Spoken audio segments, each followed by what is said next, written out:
আল্লাহ রসুল সাল্লাল্লাহু কোনো এক যুদ্ধের সময় অথবা কোনো এক একটা জায়গায় যখন আল্লাহ রসুল তার সাহাবীদেরকে নিয়ে গেলেন, প্রত্যেকে ক্লান্ত পরিশ্রান্ত, যার কারণে বিশ্রামের জন্য প্রত্যেকে গাছের গোড়ায় গোড়ায় গিয়ে বিশ্রাম নিতে শুরু করলেন। আল্লাহ রসুল এরকম একটি গাছের গোড়ায় বিশ্রাম নিতে গিয়ে ঘুমিয়ে গেলেন। এরপরে এক বেদুইন এসে তার তরবারি রেখেছিলেন গাছের ঢালের উপরে। ওই তরবারি নিয়ে পরে এক বেদুইন আল্লাহ রসুলকে বলতেছে যে, হে মুহাম্মদ, তোমাকে এখন মাইয়াম নাউ, তোমাকে এখন কে রক্ষা করবে? আল্লাহ রসুল তখন কি বলেছিলেন? আল্লাহ আল্লাহ আল্লাহ সালাতান, তিনবার তিনি বললেন আল্লাহ আমাকে হেফাজত করবে, আল্লাহ আমাকে হেফাজত করবে, আল্লাহ আমাকে হেফাজত করবে। ওই বেদুইনের হাত থেকে তরবারি খসে পড়ে গিয়েছে। এরপর ওই বেদুইন মুসলমান হয়ে গিয়েছে। ভরসা করেছিলেন এই বিপদ আপদের ক্ষেত্রে আল্লাহর উপরে ভরসা করেছিলেন রাসূলুল্লাহ সাল্লাল্লাহু আলাইহি ওয়াসাল্লাম এবং তার সাহাবীগণ।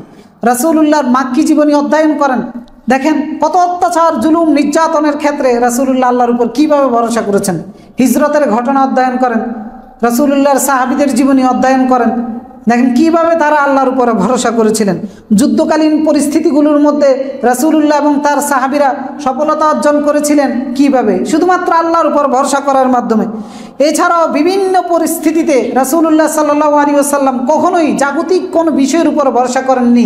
নিজের যতটুকু চেষ্টা করার সুযোগ ছিল অতটুকু প্রচেষ্টা উনি চালিয়েছেন, বাকিটার জন্য তিনি ভরসা করেছেন কার উপর? আল্লাহ তাআলার উপরে। রাসূলুল্লাহ আল্লাহর উপরে বিভিন্ন প্রার্থনা থেকে প্রমাণিত হয় যে রাসূলুল্লাহ সকল ক্ষেত্রে আল্লাহর উপর ভরসা করেছেন। তো এইভাবে আল্লাহ রাসূল এবং তার সাহাবীরা কল্যাণকে টেনে নিয়ে এসেছিলেন আল্লাহর উপর ভরসা করে, অকল্যাণকে রুখে দিয়েছেন আল্লাহর উপর ভরসা করে, দুনিয়া আখিরাতের সফলতা অর্জন করেছেন আল্লাহর উপর ভরসা করে, আল্লাহর সন্তুষ্টি অর্জন করেছেন আল্লাহর উপর ভরসা করে।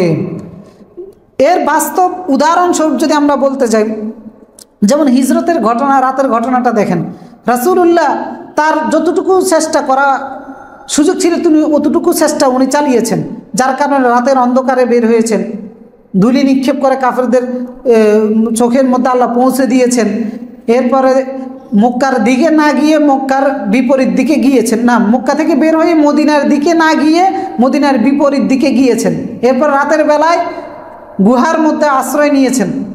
আর সেইখানে গিয়ে কাফেররা যখন খোঁজাখুঁজি করতেছে, গুহার সামনে দাঁড়িয়ে কাফেররা খুঁজতেছে, আবু বকর রাদিয়াল্লাহু তাআলা আনহু তিনি বলতেছেন যে যখন ওই গুহার মধ্যে কাফেররা দাঁড়িয়ে আছে তখন আমি আল্লাহ রাসূলকে বললাম যে লাউ আন্না আহাদুম নাযারা তাহতা কাদামাইহি লাবসারনা, যদি তাদের কেউ একজন তাদের পায়ের দিকে তাকাতো তাহলে তারাও আমাদেরকে দেখতে পেত ওই গুহার মধ্যে। তখন আল্লাহ রাসূল কিভাবে ভরসা করেছেন আল্লাহর উপরে। আল্লাহ রাসূল আবু বকরকে বলতেছেন যে মা যান্নুকা ইয়া আবা বকর বিইসনাইন আল্লাহু সালিসুহুমা, হে আবু বকর তোমার কি ধারণা ওই দুইজনের ব্যাপারে যাদের মধ্যে তৃতীয় জন ছিলেন আল্লাহ রাব্বুল আলামিন। ভরসা করেছিলেন কার উপর? আল্লাহ রাব্বুল আলামিনের উপর। এরপর যুদ্ধের সময় বদরের যুদ্ধে আল্লাহ রাসূলের সৈন্য সংখ্যা কম ছিল, কাফেরদের সৈন্য সংখ্যা বেশি ছিল, অস্ত্র শস্ত্র তাদের বেশি ছিল, রাসূল সাল্লাল্লাহু আলাইহি ওয়াসাল্লামের অস্ত্র কম ছিল, কিন্তু তারপরেও তিনি ভরসা করেছেন আল্লাহর উপর। আর আল্লাহর উপর ভরসা করে সমস্ত ভয় ভীতি টেনশন এগুলোকে দূর করে তারা ভরসা করেছেন আল্লাহর উপর। আর এই সব প্রশান্তি খুঁজেছিলেন আল্লাহর উপর, আল্লাহর ভরসার নিকট, যার কারণে তারা তরবারির নিচে নিজকে নিশ্চিন্তে দাঁড় করিয়ে দিয়েছেন।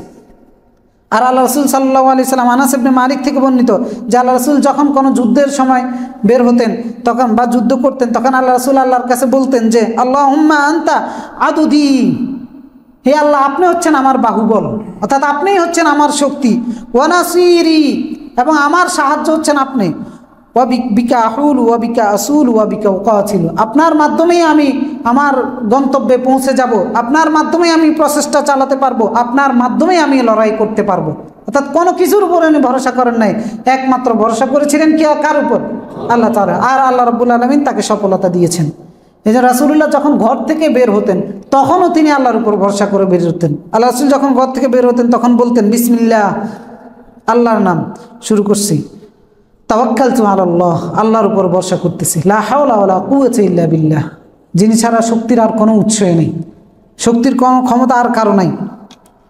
ইউকালু লাহু, যখন কোনো ব্যক্তি এটা পড়ে বের হয় তখন তাকে বলা হয় কুফিতা, যথেষ্ট হয়ে গিয়েছে, ওয়া উকিতা, তোমাকে রক্ষণাবেক্ষণ করা হবে, তুমি হেফাজতের মধ্যে চলে এসেছো, ওয়া তানহা আনহু শাইতান, শয়তানকে তোমার থেকে দূরে সরিয়ে দেওয়া হয়েছে। এটা হচ্ছে আল্লাহর উপর ভরসার ফলাফল। এরপরে আল্লাহ রসুল সাল্লাহ কোনো এক যুদ্ধের সময় অথবা কোনো একটা জায়গায় যখন আল্লাহ রসুল তার সাহাবীদেরকে নিয়ে গেলেন, প্রত্যেকে ক্লান্ত পরিশ্রান্ত, যার কারণে বিশ্রামের জন্য প্রত্যেকে গাছের গোড়ায় গোড়ায় গিয়ে বিশ্রাম নিতে শুরু করলেন। আল্লাহ রসুলও এরকম একটি গাছের গোড়ায় বিশ্রাম নিতে গিয়ে ঘুমিয়ে গেলেন। এরপরে এক বেদুইন এসে তার তরবারি রেখেছিলেন গাছের ঢালের উপরে। ওই তরবারি নিয়ে পরে এক বেদুইন আল্লাহ রসুলকে বলতেছে যে, হে মোহাম্মদ, তোমাকে এখন মাইয়াম নাউ, তোমাকে এখন কে রক্ষা করবে? আল্লাহ রসুল তখন কি বলেছিলেন? আল্লাহ আল্লাহ আল্লাহ সালাতান, 3 বার তিনি বললেন, আল্লাহ আমাকে হেফাজত করবে, আল্লাহ আমাকে হেফাজত করবে, আল্লাহ আমাকে হেফাজত করবে। ওই বেদুইনের হাত থেকে তরবারি খসে পড়ে গিয়েছে। এরপর ওই বেদুইন মুসলমান হয়ে গিয়েছে। ভরসা করেছিলেন এই বিপদ আপদের ক্ষেত্রে আল্লাহর উপর।